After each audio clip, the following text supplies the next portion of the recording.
ஓம் முருகா போற்றி போற்றி.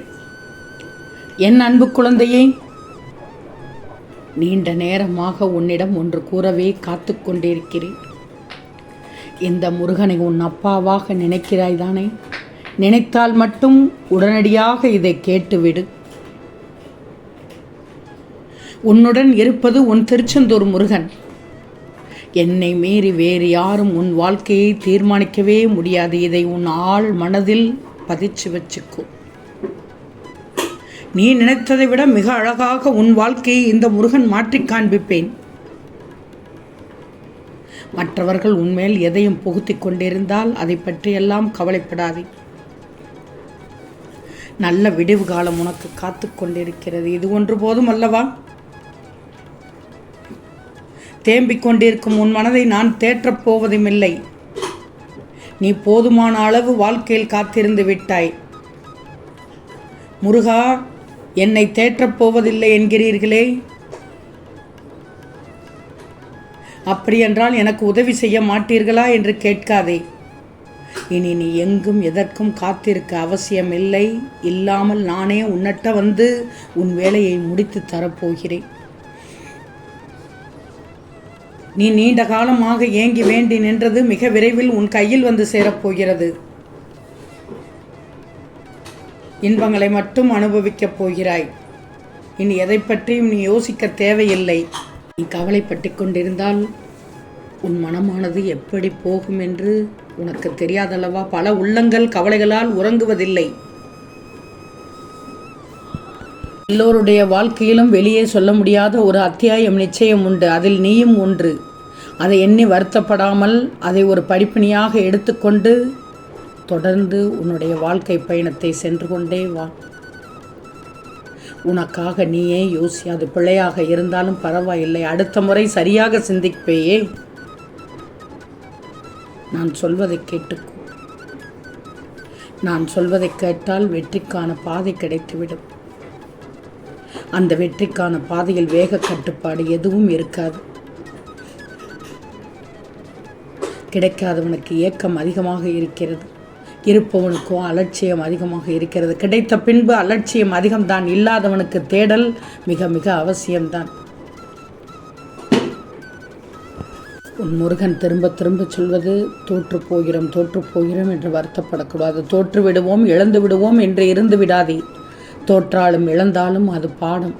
முயற்சிக்காமல் இருந்தால் அது பாவம் தங்கமே. தோற்றாலும் இழந்தாலும் அது பாடமாக எடுத்துக்கோ. முயற்சிக்காமல் இருந்தால்தான் அது பாவம் ஆகிவிடும். யாரெல்லாம் தனது குடும்ப கஷ்டங்களை வழிநடத்தி செல்கிறார்களோ அவர்களுக்கு அதிகாலையில் கண் விழிக்க ஒருபோதும் அலாரம் தேவைப்படாது. ஏன்னா அவங்க தான் தூங்கவே மாட்டார்களே. நிரந்தரமில்லாத இந்த உலகத்தில் சில உறவின் பிரிவு நிரந்தரமான வழியை உன் மனதில் ஆழமாக பதித்துவிட்டு சென்று கொண்டிருக்கின்றன. உன் முருகன் சரியாக சொல்லிவிட்டேனா? வாழ்க்கை என்றால் மேடு பள்ளம் என்று உனக்கு தெரியாதா? கொஞ்சம் சமாளித்துத்தான் வா. ஒவ்வொரு உறவுகளின் நெருக்கமும் உன் பொருளாதாரத்தின் வளர்ச்சியை பொறுத்துத்தான் இருக்கும். பணம் பத்தும் செய்யும். நீயாக இரு.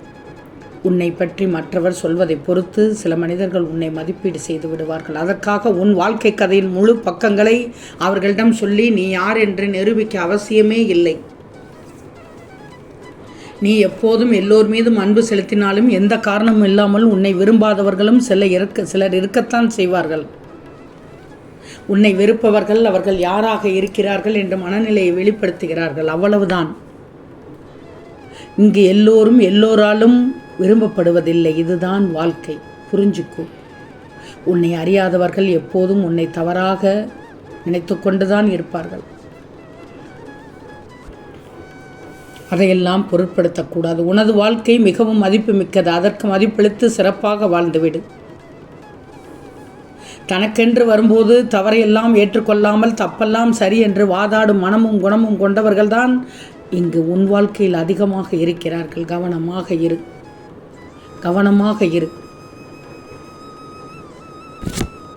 உனக்கு நல்லது நடக்கும். அனைவரிடமும் அன்பாக இரு. நீ ஒருவருக்கு உபகாரம் செய்ய வேண்டுமென்றால் முதலில் உன் தாய்க்கு செய். ஒருவருக்கு மரியாதை செய்ய வேண்டும் என்றால் முதலில் உன் தந்தைக்கு செய். குடும்பத்தோடு நன்றாக இருப்பாய். தோல்வியை கற்றுக்கொள், வரும் வெற்றியை மட்டும் பெற்றுக்கொள். திரும்ப திரும்ப சொல்கிறேன், வாழ்க்கையில் மகிழ்ச்சி, சந்தோஷம், நிம்மதி வேண்டுமென்றால் உன்னை நேசி. சந்தோஷமே வாழ்க்கையாக வேண்டுமென்றால் உன்னை நேசிப்பவரை உண்மையாக நேசி. எத்தனையோ துன்பங்களை கடந்து வந்துவிட்டேன், இருந்தும் மனதில் ஏதோ ஒரு பயம், இந்த வாழ்க்கை என்னவெல்லாம் கற்றுத்தரப்போகிறதோ என்றுதானே மனதில் அசைப்பட்டு கொண்டே இருக்கிறாய். ஆனால் இனி வாழ்க்கையில் புலம்புவதற்கும் பயப்படுவதற்கும் ஒன்றுமே இல்லை. எல்லாவற்றையும் நீ கடந்தே வந்து விட்டாய்.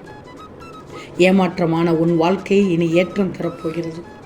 இதை சொல்லத்தான் நீண்ட நேரமாக உன் முருகன் காத்து கொண்டிருந்தேன். ஏமாற்றமான உன் வாழ்க்கை இனி ஏற்றம் தரப்போகிறது. வாழ்க்கையில் ஜெயிப்பதற்கு உழைப்புகளும் முயற்சிகளும் மிக மிக முக்கியம். நீ சொல்கிறாய், முருகா, நானும் உழைக்கிறேன், முயற்சி செய்து கொண்டுதான் இருக்கிறேன், பிறகு ஏன் வெற்றி எனக்கு மட்டும் கிடைக்க மாட்டேங்குதுன்னு புலம்புகிறாய். வெற்றி என்பது பூவாக நினச்சிக்கோ. அந்த பூவை பறிக்கணும்னா சில முட்கள் உன்னை குத்தத்தான் செய்யும். அந்த குத்துவது காயப்படும் வேண்டும் என்பதை வாழ்க்கையின் இன்னொரு பக்கம் இருக்கும் தோல்வி என்னும் பாடத்தை கற்றுக்கோ. என்ன முருகா, இது நாள் வரை தோல்வியை மட்டும்தானே நான் கற்றுக்கொண்டு வந்தேன் என்று என்னிடம் நீ இப்போது கேட்பது சரிதான். இதுவரை நீ கண்ட தோல்விகள் எல்லாம் வெற்றியாக மாறப்போகிறது. உன் வெற்றிக்கான நடுவில் ஏன் இத்தனை சறுக்கல்கள் தோன்றுதுன்னா உன் மன வலிமையை சோதிப்பதற்காகத்தான். உன் மன வலிமையுடன் போராடி அந்த போராட்டத்தில் வெற்றியையும் பார்த்து விட்டாய். சோதனைகள் அனைத்தையும் நீ வென்று விட்டாய். ஒவ்வொரு முறையும் நீ கஷ்டங்களையும் துன்பங்களையும் அனுபவிக்கும் போது எந்த துணையுமின்றி என் பிள்ளை நிர்கதியாய் நிற்பது போல் உணர்கிறாயே.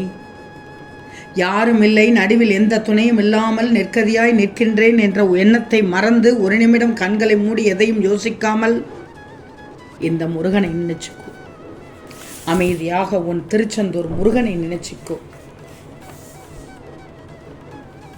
அப்போது அமைதியான சூழல் உனக்குள் கிடைக்கும்.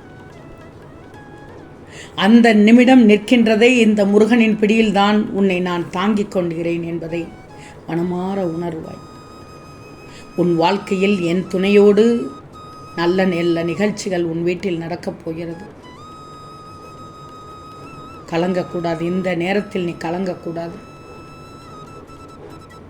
நிச்சயமாக உன் வீட்டில் நல்லது நடக்கும். எல்லோருக்கும் வாழ்க்கையில் ஏமாற்றம் இருக்கத்தான் செய்யும்.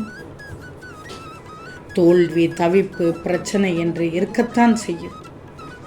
அதையெல்லாம் பொருட்படுத்தவே கூடாது. சில விஷயங்களை அப்படியே விட்டுவிட்டு அடுத்தடுத்த நிகழ்வுகளை நோக்கி நீ செல்வதுதான் உனக்கு நல்லது.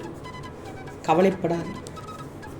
நம்பிக்கையோடு இரு. நம்பிக்கையோடு இருந்தால் உன் முருகன் உனக்கானதை நல்லதை நடத்தி காண்பிப்பேன். ஓம் முருகா போற்றி போற்றி.